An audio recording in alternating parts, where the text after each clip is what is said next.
Hello, السلام عليكم صاحب يال وادي السلام مeel kasta aad joogtaan waa saaxiibkiin Siciid Xaga iyo mar kale isagoo idin leh isku soo noqosho wanaagsan haddaba maxaan ku wadaa maanta mataqaanaa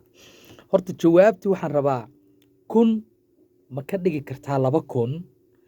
ayaan rabaa hadda inaan kuu soo diro adoo 1,000 shilin haysta 2,000 ma ka dhigi kartaa adigoona mobile iigu soo wareynin jawaabta asxaab ka mida way garteen dadka qaarkiisna way hareer mareen ka baxan ku dhahay alaabtii 7 meeyadii la maraya jawaabtu waxay tahay marka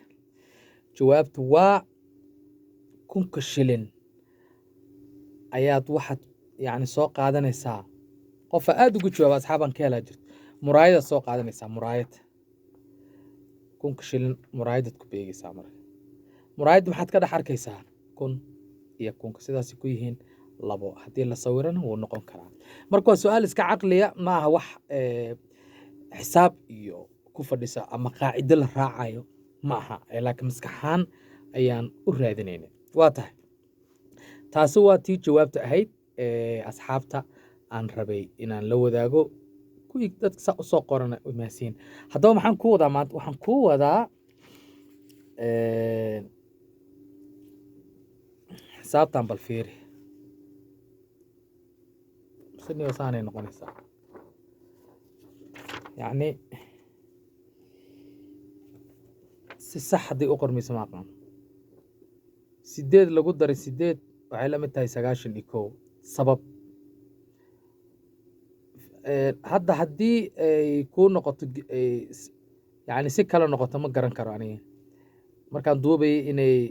si qalad ah ay ku tusay laakiin su'aashu waxay tahay 8 lagu daray 8 waxay la mid tahay 91 sidee bay ku noqon kartaa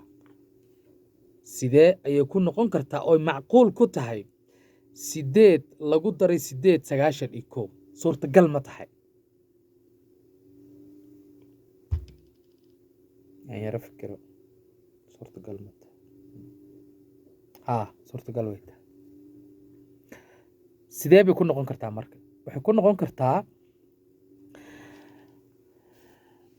waxay ahayd 8 lagu daray 8 waa 16 macnaheedu wuxuu noqonayaa 16 ayaa la mid ah 8 lagu daray 8 xagga kale loo soo akhrinaya xagga kale ayaa loo soo akhrinaya 16 ayaa la mid ah 8 lagu daray 8 marka haddaad aragto 8 lagu daray 8 waxay la mid tahay 91 dhinac kale u soo akhri marka sidee bay ku noqon kartaa macquul ma tahay 8 lagu daray 8 inay 16 noqotaa la rabo laakiin 91 ayay hadda kuu soo baxday ayaan kugu iri sidee suurtagal ku tahay waxay suurtagal ku tahay 16 ayaa la mid ah 8 lagu daray 8 taasoo qoraalka noqonaya 16 waxay la mid tahay 8 lagu daray 8 maadaama laba eed lagu siiyey sidaas ayay sax ku tahay waad mahadsantihiin intaasna baashaalka laga sii dhigto insha Allah berri waxaan soo gelin doonaa xisaab qoraal ah oo sabuuradii aan tagay saaxiibkii iga maqan iska raali ahaada waa mahadsantihiin assalaamu calaykum